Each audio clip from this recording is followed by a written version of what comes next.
What's up, guys? WhoNeedsMeta here. Today we're going to talk about the top 8 deck lists from the most recent RRC multi-day. This is a REDU event, or as Format Library calls it, wind-up format. 82 players. Top 8 we had Inzektors, Chaos Dragons, Hero Beat, Rabbit, 2 wind-ups, BAM, and then Atlantian. So we're going to kind of go over all the lists, main deck, side deck, extra deck, and kind of get into all the tech choices and decks that topped. Starting off, we're going to take a look at Alamaster's first place Inzektor list. The BLS is becoming more and more common. The amount of Raikos you play is kind of in flux, but you definitely need to play the 3 Veilers. Some lists don't play any Raiko, they just cram the BLS with the 3 Veilers, and that's typically enough. I will say that, like, Compulse, in most matchups, Compulse is like a power trap against BLS, because getting it out a second time is difficult due to the low light count. Obviously, the Raiko can help with that. And then the Raiko has really replaced Card Trooper in the sense of sending 3 cards to fuel stuff like Call. Although we're only playing 2 Call of the Haunted rather than 3. I do like the trap stuns. And I think you can get away with 41 with Armonite just because you have the ability to send. And then the Tomatoes can also find the Armonite, so you can set up your Ladybugs and your Hornet to do all your plays. 1 Sword is also pretty interesting. I see this more and more often. 2 Sword was always the standard back in the day, so 1 Sword is pretty cool. Maxis are in the side in favor of the Veilers again because of the BLS. Second Raiko, again, Thunder Kings can also act as additional lights, especially in matchups where maybe Veiler isn't as good, but you want to still keep the BLS because the card is an absolute house. Messenger makes sense, Defissure makes sense. Not seeing Dark Hole in the main. Dark Hole in the side is pretty good, obviously, against the set armor, which is pretty prevalent in the format. Soul Taker, Twister, 2 Bottomless, and again Compulse, which I think is probably the best trap in the format. Obviously, the Solemns have been houses for a long time. They're great cards, but I really like the chain ability aspect of the Compulse. The extra deck, nothing too crazy outside of the Veiler to go along with the Gores that we're playing. So the Veiler, it can make the Scrap Dragon to go into Gores, or Gores go into Scrap Dragon. And then everything else is relatively standard. You don't see the Crimson Shadow Armor Ninja too much, but as a rank 5, you typically see Adrius, but the deck doesn't make too many rank 5s. We typically try and want to focus on Hornet, but when you do need a rank 5, it does make sense to go after these. Exis Tag, Sing Play as well makes a lot of sense. Those are your more common rank 5s that you're going to see. Next up in second place, we have TTVW's Chaos Dragons. Doesn't look too out of the ordinary. We're seeing Night Assailant over Bust. It's kind of a 50-50 now. Some people really like Night Assailant. Some people say if you're setting Night Assailant, you're already losing. But the ability to recur Raiko when you pitch it for Light Pulsar, and then you're not going super minus there, and then you can, again, fuel your solar recharges, which is kind of the point of the deck. I've always liked Jane in the list as an additional Lightsworn. 3 Lightsworns, 6 Lightsworns for the 3 recharges. Can sometimes bow problems where you're either breaking on one or the other. Obviously, the Lightsworn cards do something on their own, whereas the Solar Recharges don't. So if you're gonna brick on one of them, brick on the Lightsworns. Only 2 or 3 Veiler, but only the 2 Maxis. That makes sense. That ratio is pretty common. Some lists opt to only play 1 Maxi. Some lists also opt to only play 1 Mystical Space Typhoon, again because you have the Raikos and the Lilas, and they opt to main deck the Treacherous. We're seeing the Treacherous in the side. I was a 2 Decree guy for a long time, and then I played 3 Decree, and I was like, dang, 3 Decree might be the way to go. So, interesting to see 2 in the side. I just feel like this card, we saw it at one of the Rivals events where this card single-handedly won. I believe it was Agents the event, just because against Gear, like, their monsters aren't, like, the big threat. It's the advantage and what the traps do, so being able to mitigate that. We're seeing the BAM side deck Spell Shattering move over to Chaos Dragons, which is pretty cool. And then in the extra deck, we're not seeing anything, again, too out of the ordinary. The Black Rose, you can use your excess Veilers. This is going to be the most common.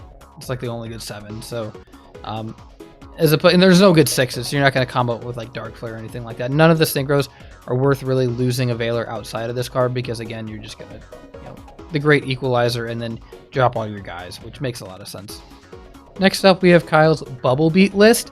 This is an interesting take on it because it is all in. There is no ancillary monsters. You're not seeing the Thunder Kings in the main. You're not seeing Honest.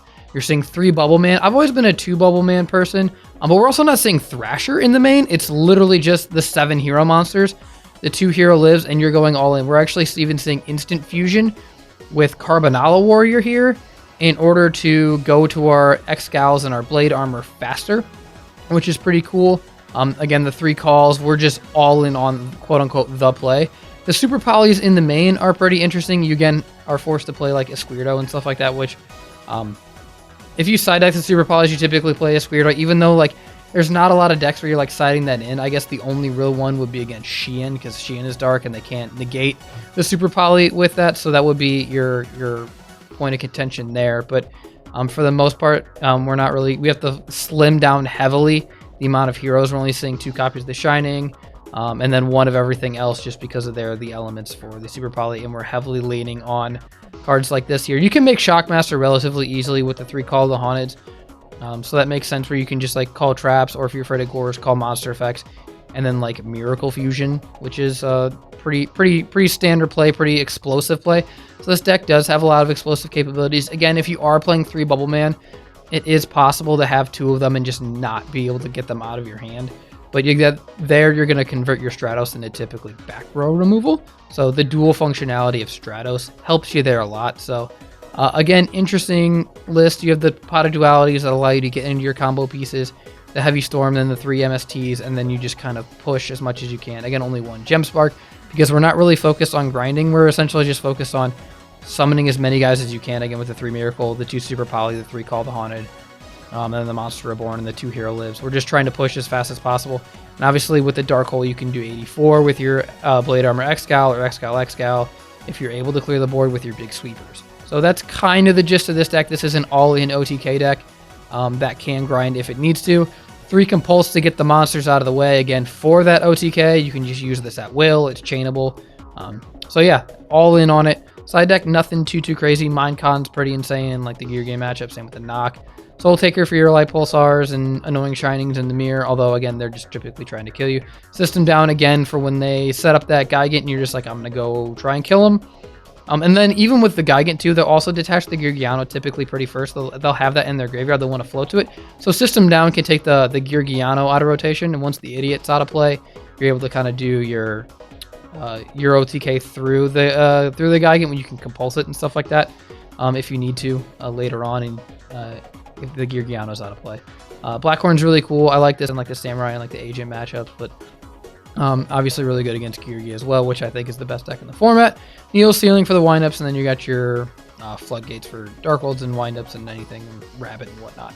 So yeah, interesting list. Would be cool, I think, to go. I would like to see what this list would look like, but instead of 3 Bubble Man, maybe playing 1 Thrasher, 2 Bubble Man, because I can get out of your hand a little bit easier, kind of treat it like Infernity, but honestly, the deck kind of plays like Infernity at this point.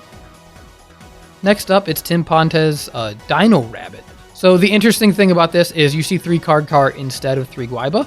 You're also seeing hand traps in the main, and no Macrocosmos anywhere in the list at all, no D-Fissure anywhere in the list at all. Those cards don't really do a whole much against Geargia. It does a little bit against Macro, specifically against the combo hero deck that we just looked at, but D-Fissure not as much, because they'll just detach their guys and then Miracle, so you're not really getting the value out of that. Again, those cards are really good against Dark Worlds, but you have your Imps for that. Even your Third Space and your Dust Tornadoes to hit the field spell is pretty good. Nothing crazy in the extra deck, but yeah, the main deck is fairly standard outside of not seeing Guaiba, which I think the way the meta is shaping up, again, with heroes, it's like Guaiba's bad in the mirror, it's bad against Chaos Dragons for the most part. It's bad against Hero Beat, so it's just a lot of matchups like Guaiba just doesn't really line up into, and you want to use your Lances on protecting your guys rather than a Battle Trick. I can see that. I do like the Pot of Avarice, again, with your card cards, you're able to, and the hand traps, you're able to put Pot of Avarice live pretty quickly. So rather than using like 2 Logias, 2 Dalkas, and resolving 2 Rabbits, you're able to put it back and resolve even more Rabbits, or yeah, just use the guys over and over again. Or you can put your card cards and your hand traps back, and that's kind of how you're fueling it. It's pretty cool. Again, Torgai Leviair play is really strong. There's not 2 Leviairs in here because you're not playing the Spirit Reapers. We're just essentially cutting anything that's not part of summoning 2 Vanillas and making a guy. So really interesting list. The pot of dualities are also pretty interesting because again, they combo well with the card cars. We tried duality in a list without card car, and it didn't really work. So I think that putting it in a list with card car does make sense because you can combo to make sure you see all your pieces, where you can be like, I can see Heavy Storm plus Rabbit or Tour Guy plus Lance, and I'm, you know, guaranteed to go off on my following turn, and I have, you know, 10 trap cards plus book to set as back row, even bluffing MST to maybe deter your opponent from making their quote-unquote like most powerful play because they want to grind through the back row and it's just space. So even having just cards to set really helps you out. So yeah, nothing too crazy. The Spirit Reapers or the Snowmans instead of Spirit Reapers for specific matchups, they kind of serve a similar function. It's just whether or not what you think is the better card at the moment. So yeah, cool list. Really like this. Really like to see, you know, no Guaibas. Even though I really love Guaiba as a card, I think it's a really cool card. Sad to see it go, but it's cool to see that we're adapting to keep Dino Rabbit alive, because I know this deck, when this format started popping off, everybody kind of gravitated towards it because it is a fairly easy deck to play. But now that we kind of have to shape it for the meta, this might be the future of Rabbit. Next up, we have Cold Madness's wind-up list. This is one of 2 wind-up lists that we're going to see, and they are both a little different. We'll kind of go over the differences as we get to the next one. So the Tour Guide Sangan is pretty common. The Snowman Eaters are not seeing. Snowman Eater in the main is pretty interesting. Again, we're seeing it over Reaper, which was typically the other card that you would play back in the day. Thunder Kings have been relegated to the side rather than the main. And then we're not seeing any other of the additional wind-up guys. And there's also been like a push for like less rats I've seen in the past. And it's kind of interesting to be like, no, 3 rat cards is insane. Yeah, you just kind of take your lumps when you open it. And you don't have the ability to make it live. It's just worth it to have like more options in the grind game because it is such a power play late game. And then of course you can do the rabbit stall where you go rat, target rabbit, banish rat, and then you have a chump blocker and you can just do your play on the next turn. Fiendish Chains in the mirror, or in the list here. This is like not as common in other decks. It seems to be that Fiendish Chain is like the windups are like the last deck that are like really utilizing Fiendish Chain. I've seen again a couple other lists, but it's for the most part found its home in windups. But like again, back in the day, you'd see this card in pretty much everything. So it's interesting to see like the trap lineups evolve here. Again, Compulse just being an absolute house. Only 1 D Prison. It's interesting again to see the 1 D Prison instead of 3 Compulse, but the versatility does make sense, especially if you need more outs to like opposing Thunder Kings, so you can like make the plays. Because again, this card turning off Factory is pretty nuts. But outside of that, nothing too crazy. The level limit's pretty interesting, but it's also pretty cool. And then the Messengers with like the most pointless cost in the game, but it's pretty good. And then Trap Stun. Trap Stun is like, this card in the mirror is absolutely insane. If you resolve this card in the mirror, you just kind of win. Especially if you have a main deck. But yeah, nothing out of the ordinary in the extra deck. Pretty standard there. Side deck, nothing crazy again. Pretty standard. I am interested to see if people start playing Ron Knock Game 2 and 3 as a Gear player and we start seeing Shield Crush. So that would also be kind of interesting. It's like, is it worth removing it if they're going to play around the card and make it dead? So maybe we'll see a pivot towards Shield Crush more, but as of right now, standard Noblemans. Next up, we got the boy C. Brogan's list. I won't talk too much about this list because I'm actually, after this, I'm going to be driving over to his place to film a profile. I believe it's going to go on his channel. So whenever that's live, if like this video goes up before his, I'll put his channel his channel link down below in the description box. But if not, I'll put the video, the actual video on in the description. You'll be able to view that. But so I'll ask him a bunch of questions about his list and whatnot. But he's playing like Mirror Forces instead of Fiendish Chains. He is on the main deck Trapstone, and he's not on any ancillary monsters, anything that's not, you know, it's just like the one card D. And then he's playing hand traps in the main, so that's probably why he's not playing the Fiendish Chains. He's playing the Veilers. But I'll have him talk about his list. I like this side deck Roach, which is kind of funny, just like side decking the extra deck card. But yeah, which is a little bit easier to do online as opposed to IRL, because if they see people shuffling around your extra deck, they don't really know. So a lot of times he was like, oh, they're siding like the Chimera Attack or whatever. So the side decked Roach is actually pretty cool for your Agent and your Chaos Dragon matchups. And then the D-Fissures on the side, that's fairly standard. Although, again, we were seeing like the Dino Rabbit is not even playing the D-Fissures. So maybe D-Fissures just falling out of favor. But I know Dark Worlds have done relatively well recently, so it makes sense to have something in the list for it. So, yeah. And then the 3 Dust and the 1 Trap Stun is, again, this is the Black Whirlwind that we're all trying to snipe. Next up, we have Go Beast Mo's BAM deck, the J deck. Shout out to Jay. It was really cool meeting you in Detroit. I don't think this is anything out of the ordinary outside of playing 2 maxi instead of 3 maxi. 3 maxi, it depends on the meta how good it is, but it's an earth monster. So like if you're at 4, you just pitch it and then summon your Grand Soul and like you can just like enable OTKs that way. But like the 2 card troopers, the 3 card cars, and then the cannon, fortress, Grand Soul, package. Like this is like kind of the deck. I like the Chalice. I'd like to see more skill drains, honestly, just to like turn off your Ur's like negative effect. I would like to see more skill drains. I think that'd be really cool. Obviously, you turn off Gear Frame, which kind of sucks because you like kind of need Gear Frame to resolve, and then Trag is just a chump. It doesn't really do anything. But like again, and then Trag plus Reckless is obviously really good. But like I don't know, I just think like flipping a skill drain against certain matchups can be insane, but maybe it just hasn't tested well for people.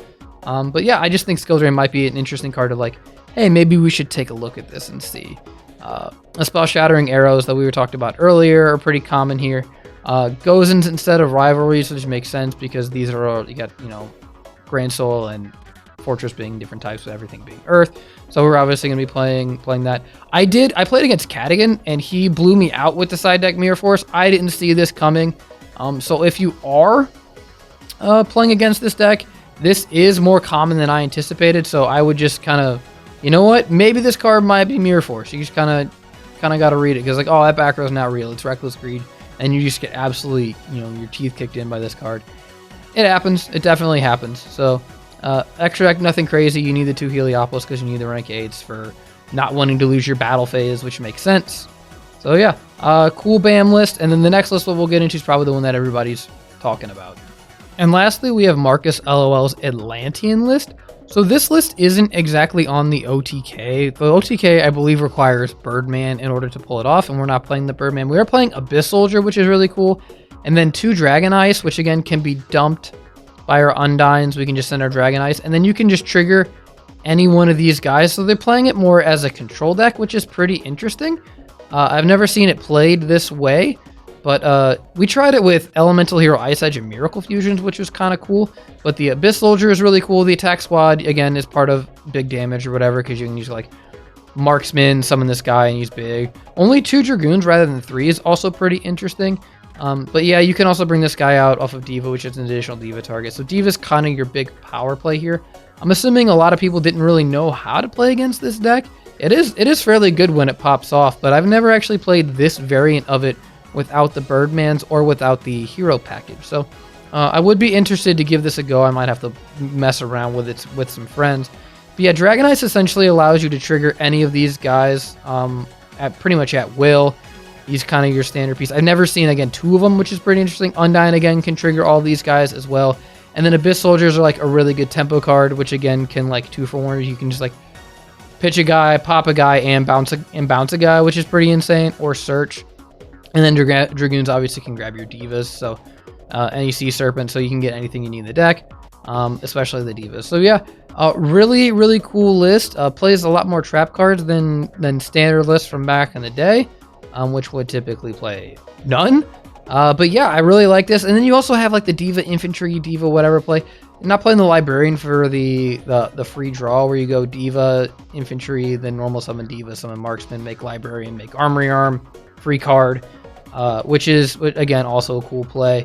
Instead, opting to go with the Android, I'm assuming it's pretty much player preference. There's not a whole lot of difference because, again, you have to have 2 Divas in order to make that play, especially when you don't have access to Birdman. But Birdman is just like can be a brick. It can, if you don't have, the combo, then it doesn't really do you too much. Again, it's an additional allure target, but we're searching this card out so frequently, so it makes sense. Yeah, we're using our controller pretty frequently as just pitch fodder for alert, and then we're not really doing too many crazy things with it. Although you can use it to make Gungnir with your level 4s, and then you can use it to make 8s, which is pretty good. But you don't have, obviously, in later formats we're using this with like Beals and stuff. So not having Beals like this plus this is usually Beals and like what you get to like Vegas format. So yeah, really cool deck. Again, haven't had a chance to give this version a try. Old versions also would play like Moray Agreed, which we don't see because there's not really, outside of the attack squad, which is the one you never want to draw. there isn't really a lot of guys you're not trying to draw. Dragonites, I guess you can also combo it with it in your hand. Like it works with your hand. It's like the origin. I don't know if it's the origin of the Machine of Fortress ruling, but where like it can discard itself as part of itself. So that's also something to keep in mind with this deck. But yeah, really cool list. A lot of cool lists from the event. Really happy with how this format is growing. Let me know what your favorite list is from this event in the comments. Anything else that I should be playing, anything I need to try for this format. We have locals for it, so I can kind of give it a go pretty much every week. So yeah, be sure to like and subscribe for more retro format content, and thanks for watching, guys.